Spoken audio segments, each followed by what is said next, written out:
এখানে আমি 300 গ্রামের মতো ঢেঁড়স নিয়েছি, আর ঢেঁড়সগুলোকে আমি আগে থেকে পানি দিয়ে খুব ভালো করে ধুয়ে নিয়েছিলাম। এখন একটি ছুরির সাহায্যে আমি কেটে নিচ্ছি। সবগুলো ঢেঁড়স আমার কাটা হয়ে গিয়েছে। চুলায় প্যানে 2 টেবিল চামচের মতো তেল অ্যাড করে দিলাম। তেলটা হালকা একটু গরম হয়ে আসলে এখানে আমি 1/4 কাপ অ্যাড করে দিচ্ছি পেঁয়াজ কুচি। এরপর এখানে প্রায় হাফ কাপের মতো ছোট চিংড়ি মাছ অ্যাড করে দিচ্ছি। পেঁয়াজের সাথে চিংড়ি মাছটাকে হালকা একটু ভেজে নিব। এই পর্যায়ে হাফ চা চামচের মতো অ্যাড করে দিচ্ছি হলুদ গুঁড়া,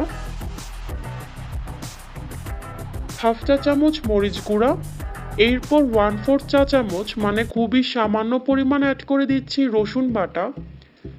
এই ভাজিতে রসুন বাটাটা টোটালি অপশনাল, আপনারা চাইলে এটা বাদ দিতে পারেন। স্বাদ মতো কিছুটা লবণ দিয়ে সবকিছুকে খুব ভালো করে একটু মিশিয়ে নিচ্ছি। মাছের সাথে মশলাটা খুব ভালো করে কষানোর জন্য এখানে আমি পানি অ্যাড করে দিচ্ছি 1/4 কাপ পরিমাণ। চুলার আঁচটা মিডিয়ামে রেখে খুব ভালো করে এটাকে কষিয়ে নিতে হবে। মাছটা কষানো হয়ে গেলে এখানে কেটে রাখা ঢেঁড়সগুলো অ্যাড করে দিচ্ছি।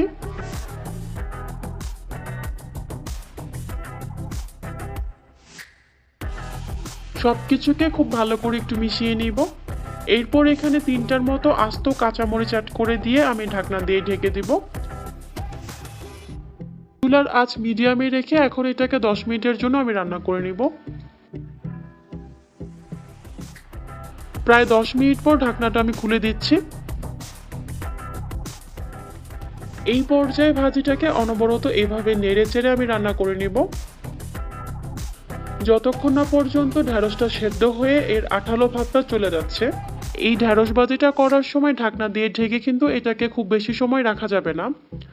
খুব বেশি সময় যদি ঢাকনা দিয়ে রাখা হয় তাহলে এর কালারটা নষ্ট হয়ে যাবে। এইভাবে বেশ কিছুক্ষণ অনবরত নেড়ে চেড়ে আমি এটাকে ভেজে নিব। এর মধ্যে ঢেঁড়সটা খুব সুন্দর করে সেদ্ধ হয়ে গিয়েছে।